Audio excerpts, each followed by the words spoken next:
Matthew 24:42. Therefore, stay awake, for what you do not know on what day your Lord is coming. In the days when the judges ruled, there was a famine in the land, and the man of Bethlehem in Judah went to sojourn in the country of Moab, he and his wife and his 2 sons. The name of the man was Elimelech, and the name of his wife Naomi. And the name of his 2 sons were Mahlon and Chilion. They were Ephrathites from Bethlehem in Judah. They went into the country of Moab and remained there. But Elimelech, the husband of Naomi, died, and she was left with her 2 sons. These 2 Moabite wives, the name of the one was Orpah, and the name of the other was Ruth. They lived there about 10 years, and both Mahlon and Chilion died, and so that the woman was left without her 2 sons and her husband. Then she arose with her daughters-in-law to return from the country of Moab, for she had heard in the fields of Moab that the Lord had visited his people and given them food. And so she sent out from the place where she was with her 2 daughters-in-law, and they went on the way to return to the land of Judah. But Naomi said to her 2 daughters-in-law, Go, return each of you to her mother's house. May the Lord deal kindly with you, as you have dealt with the dead and with me. The Lord grant that you may find rest, each of you, in the house of her husband. Then she kissed him, and they lifted up their voices, and they wept. And then she said to her, No, we will return with you to your people. But Naomi said, Turn back, my daughters. Why will you go with me? Have I yet sons in my womb, that they may become your husbands? Turn back, my daughters, go your way, for I am too old to have a husband.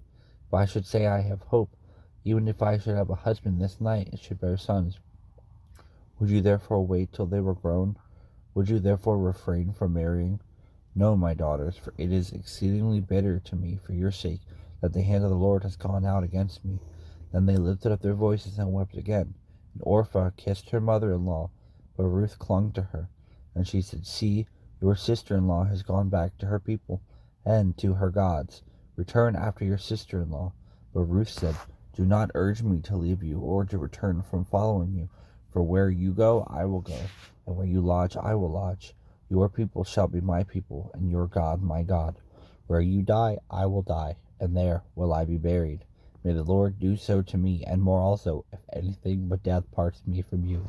And when Naomi said that saw that she was determined to go with her, he said no more. So the 2 of them went on until they came to Bethlehem.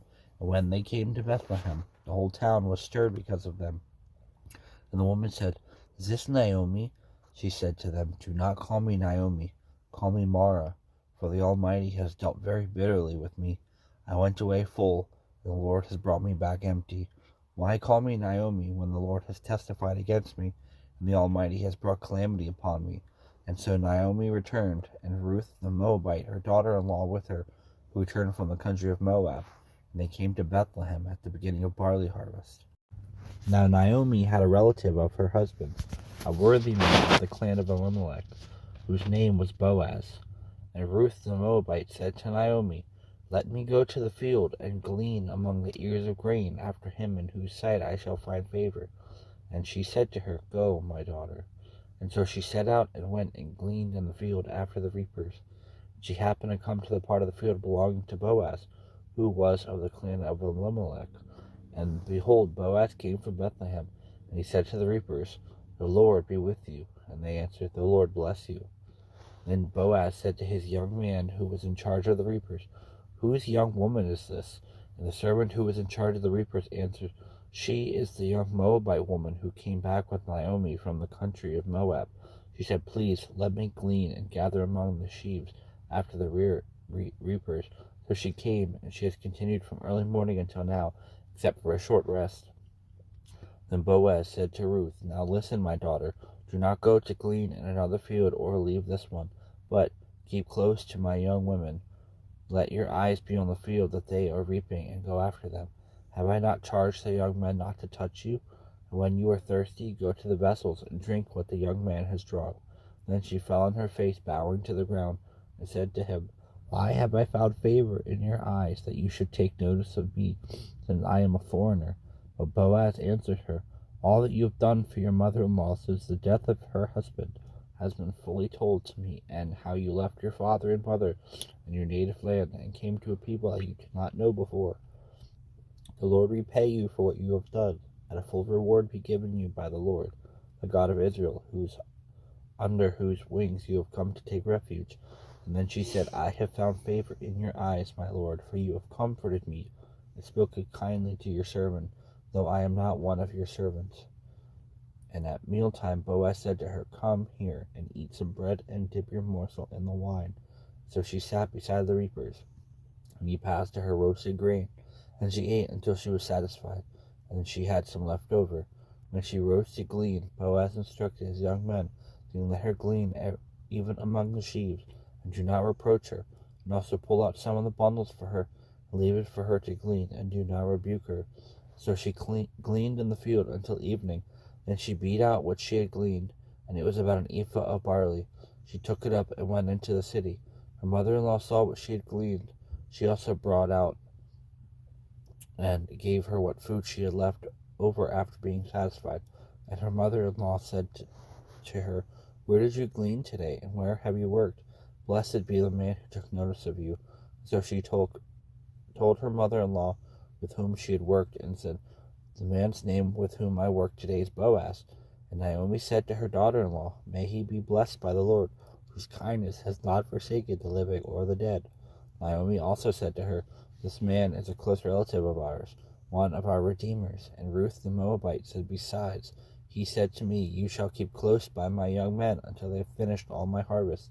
And Naomi said to Ruth, her daughter-in-law, It is good, my daughter, that you go out with his young woman, lest in another field you be assaulted. So she kept close to the young woman of Boaz, gleaning until the end of the barley and wheat harvest, and she lived with her mother-in-law. Naomi, her mother-in-law, said to her, My daughter, should I not seek rest for you, that it may be well with you? Is not Boaz our relative, with whose young women you were? See, he is winnowing barley tonight at the threshing floor. Wash, therefore, and anoint yourself. Put on your cloak, and go down to the threshing floor. But do not make yourself known to the man until he has finished eating and drinking. But when he lies down, observe the place where he lies. Then go and uncover his feet and lie down, and he will tell you what to do. And she replied, All that you say I will do. So she went to the threshing floor, and did just as her mother-in-law had commanded her. When Boaz had eaten and drunk, and his heart was merry, he went to lie down at the end of the heap of grain. Then she came softly and uncovered his feet and lay down. At midnight the man was startled, and turned over, and behold, a woman lay at his feet. He said, Who are you? And she answered, I am Ruth, your servant. Spread your wings over your servant, for you are a redeemer. And he said, May you be blessed by the Lord. My daughter, you have made this last kindness greater than the first, that you have not gone after young men, whether poor or rich. And now, my daughter, do not fear. I will do for you all that you ask, for all my fellow townsmen know that you are a worthy woman. Now it is true that I am a redeemer, yet there is a redeemer nearer than I. Remain tonight, and in the morning, if he will redeem you, good. Let him do it, but if he is not willing to redeem you, then as the Lord lives, I will redeem you. Lie down until this morning. So she lay at his feet until the morning, but arose before one could recognize another. And he said, Let it not be known that the woman came to the threshing floor. He said, Bring the garment you are wearing and hold it out. So she held it. He measured out 6 measures of barley and put it on her. Then she went into the city. When she came into the city, she told her mother-in-law, and she said, How did you fare, my daughter? Then she told her all that the man had done for her, saying, These 6 measures of barley he gave to me. For he said, You must not go back empty-handed to your mother-in-law. She said, Wait, my daughter, until you learn how the matter turns out, for the man will not rest, but will settle the matter today. He had gone up to the gate, and sat down there. And behold, the Redeemer of whom Boaz had spoken came by. So Boaz said, Turn aside, friend, sit down here. And he turned aside, and he sat down. And he took 10 men of the elders of the city, and said, Sit down here. So they sat down. Then he said to the Redeemer, Naomi, who has come back from the country of Moab, is selling the parcel of land that belonged to her relative Elimelech. And so I thought I would tell you of it and say, Buy it in the presence of those sitting here, and in the presence of the elders of my people. If you will redeem it, redeem it. But if you will not, then tell me, that I may know, for there was no one besides you to redeem it, and I come after you. And he said, I will redeem it. But then Boaz said, "The day you buy the field from the hand of Naomi, you also acquire Ruth the Moabite, the widow of the dead, in order to perpetuate the name of the dead in his inheritance." Then the Redeemer said, "I cannot redeem it for myself, lest I impair my own inheritance. Take my right of redemption yourself, for I cannot redeem it." Now this was the custom in former times in Israel concerning redeeming and exchanging. To confirm a transaction, the one drew off his sandal and gave it to the other, and this was the manner of attesting in Israel. So when the Redeemer said to Boaz, "Buy it for yourself," he drew off his sandal. Then Boaz said to the elders and to all the people, "You are witnessing this day that I have bought from the hand of Naomi all that belongs to Elimelech, and all that belonged to Chilion and to Mahlon. Also Ruth the Moabite, the widow of Mahlon, I have bought to be my wife, to perpetuate the name of the dead in his inheritance, that the name of the dead may not be cut off from among his brothers and from the gate of his native place. You are witnesses this day." And all the people who were at the gate and the elders said, "We are witnesses. May the Lord make the woman who is coming into your house like Rachel and Leah, who built together up the house of Israel. May you act worthily in Ephrathah, and be renowned in Bethlehem. And may your house be like the house of Perez, whom Tamar bore to Judah, because of the offspring that the Lord will give you by this young woman." So Boaz took Ruth. She became his wife, and he went in to her, and the Lord gave her conception, and she bore a son. Then the woman said to Naomi, "Blessed be the Lord, who has not left you this day without a redeemer, and may his name be renowned in Israel. He shall be to you a restorer of life and a nourisher of your old age. For your daughter-in-law, who loves you, who is more to you than 7 sons, has given birth to him." Then Naomi took the child and laid him on her lap and became his nurse. And the woman of the neighborhood gave him a name, saying, "A son has been born to Naomi." They named him Obed. He was the father of Jesse, the father of David. Now these were the generations of Perez. Perez fathered Hezron. Hezron fathered Ram. Ram fathered Amminadab. Amminadab fathered Nahshon. Nahshon fathered Salmon. Salmon fathered Boaz. Boaz fathered Obed. Obed fathered Jesse, and Jesse fathered David. Jesus rebuked him, saying, "Hold thy peace, and come out of him." And when the devil had thrown him in the midst, he came out of him, and hurt him not. And they were all amazed, and spake among themselves, saying, "What a word is this? For with authority and power he commandeth the unclean spirits, and they come out." And the fame of him went out into every place of the country round about. Luke 4:35-37. During his life and ministry, Jesus interacted with all kinds of people, different physical conditions, and even demons. In these many conversations, Jesus sometimes asks questions to expose the heart or teach a truth, and he sometimes gives a direct command, but in every case, his words carried divine authority.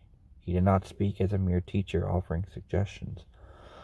He spoke as the Lord, whose word is law. The pattern of creation reveals the power of his voice, for he spake, and it was done. He commanded, and it stood fast.